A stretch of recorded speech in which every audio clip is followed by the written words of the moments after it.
विकासक आणि वास्तुविशारदांनी green and net zero building संकल्पना स्वीकाराव्यात. पर्यावरण, हवामान बदल आणि पशुसंवर्धन मंत्री पंकजाताई मुंडे.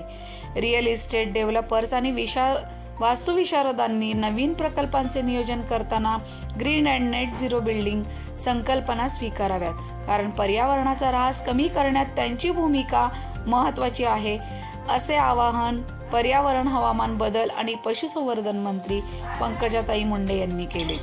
तसेच बांधकाम व्यावसायिकांनी त्यांच्या प्रकल्पांमध्ये शाश्वत, पर्यावरणपूरक संकल्पना आणि तंत्रज्ञान एकत्रित करण्याची गरज अधोरेखित केली.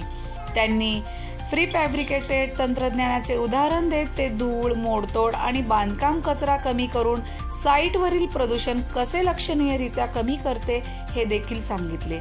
त्या CII Indian Green Building Council IGBC Pune चॅप्टरने आयोजित केलेल्या ग्रीन पुणे समिट आणि अभिनंदन 2025 दरम्यान बोलत होत्या. या शिखर परिषदेच्या उद्घाटनाला पद्मश्री पुणे इंटरनॅशनल सेंटरचे संस्थापक सदस्य श्री अमिताभ मल्लिक, किर्लोस्कर ऑइल इंजिन्स लिमिटेडचे CEO श्री राहुल सहाय, CII IGBCचे राष्ट्रीय उपाध्यक्ष श्री शेखर रेड्डी, IGBC पुणे चॅप्टरच्या अध्यक्षा डॉक्टर पूर्वा केसकर आणि IGBC पुणे चॅप्टरचे सह अध्यक्ष श्री ऋषिकेश मांजरेकर आदी मान्यवर उपस्थित होते. पुढे बोलताना मुंडे म्हणाल्या, बांधकाम विभागांमध्ये पर्यावरणपूरक उपाययोजना लागू करण्यासाठी सरकारकडून नवीन नियम तयार केले जात आहेत. विशेषतः सांडपाणी प्रक्रिया नियमांमध्ये नवीन नियम येत आहेत, असेही त्यांनी नमूद केले. त्यांनी IGBC भागधारकांकडून धोरण ठरवताना केलेल्या शिफारशी आणि सूचनांचे स्वागत केले. तसेच ही ऐतिहासिक शिखर परिषद सार्वजनिक आणि खाजगी भागधारकांसाठी पुणे हे भारतासाठी हिरवे मॉडेल शहर बनवण्यासाठी अंतर्दृष्टी आणि धोरणे सामायिक करण्यासाठी एक अभिसरण बिंदू म्हणून काम करेल, असा विश्वास देखील व्यक्त केला.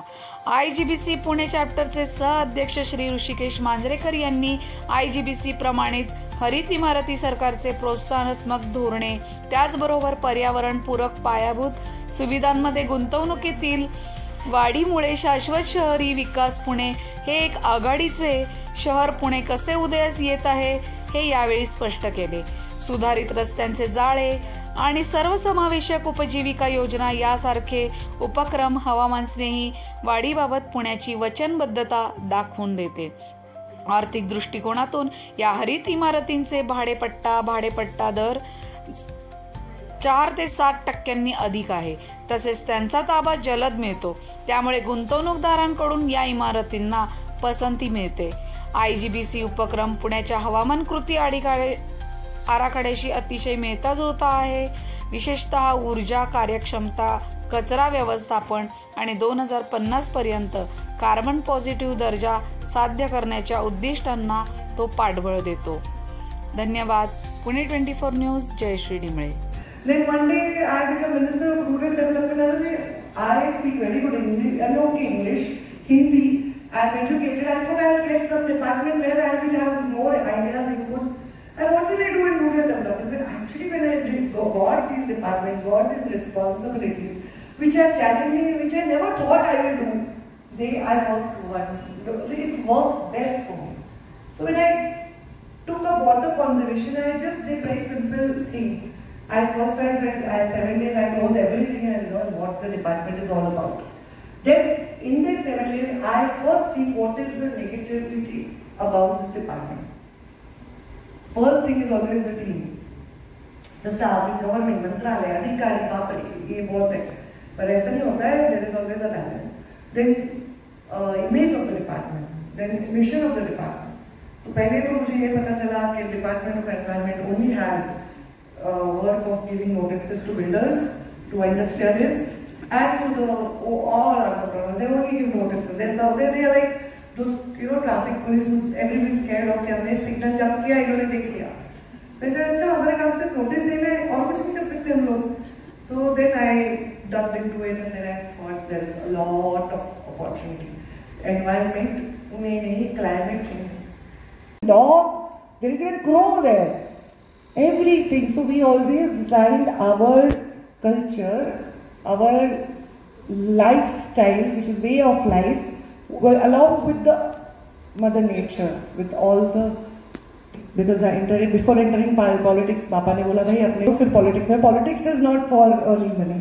It is for, of course, establishing yourself. When you are talking, ethanol plant we made in Aurangabad, and of course it makes alcohol also. So we are also going for zero discharge now. We are, as and when technology comes, we adapt that how much ever expenditure we are doing, but we make sure that we are going in line with government's requirements. Because me being part of a political background, I always feel hey, we shouldn't do it now. But I feel now this construction business, I was wondering how it has evolved.